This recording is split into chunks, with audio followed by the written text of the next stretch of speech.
યોજાનારી ભગવાન જગન્નાથજીની રથયાત્રા પહેલા એક મહત્વની બેઠક યોજાઈ નાયબ મુખ્યમંત્રી હર્ષ સંઘવીએ રથયાત્રાના આયોજન અંગે ચર્ચા કરી છે। રથયાત્રાની સુરક્ષા વ્યવસ્થા અને તૈયારીઓની સમીક્ષા પણ કરી તો પોલીસ વિભાગના અધિકારીઓ સાથે ડેપ્યુટી સીએમ કે જેમણે મહત્વની બેઠક યોજી। ડીજીપી જીએસ મલિક, અમદાવાદના સીપી અનુપમસિંહ ગેહલોત બેઠકમાં જોડાયા। ભગવાન જગન્નાથની 139મી રથયાત્રા શાંતિપૂર્ણ રીતે નીકળે તે માટે બેઠક યોજાઈ। સુરક્ષિત અને સૌહાર્દપૂર્ણ વાતાવરણમાં સંપન્ન થાય એ હેતુથી સમીક્ષા કરવામાં આવી।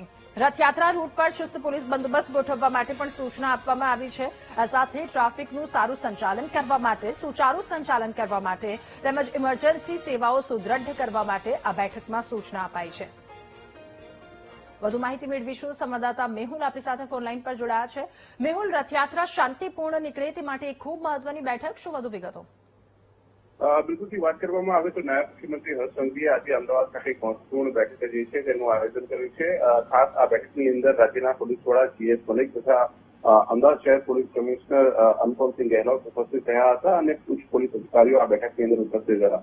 ભગવાન જગન્નાથની 149મી રથયાત્રાના શાંતિપૂર્ણ રીતે તેના માટે આ બેઠક જે છે તે કરવામાં આવી હતી। સુરક્ષિત અને સૌહાર્દપૂર્ણ વાતાવરણમાં સંપન્ન થાય રથયાત્રા તે માટે જરૂરી પોલીસ બંદોબસ્ત ગોઠવવા માટે અને ટ્રાફિકના સુચારુ સંચાલન માટે વિવિધ સૂચનો જે છે તે નાયબ મુખ્યમંત્રીએ કર્યા હતા।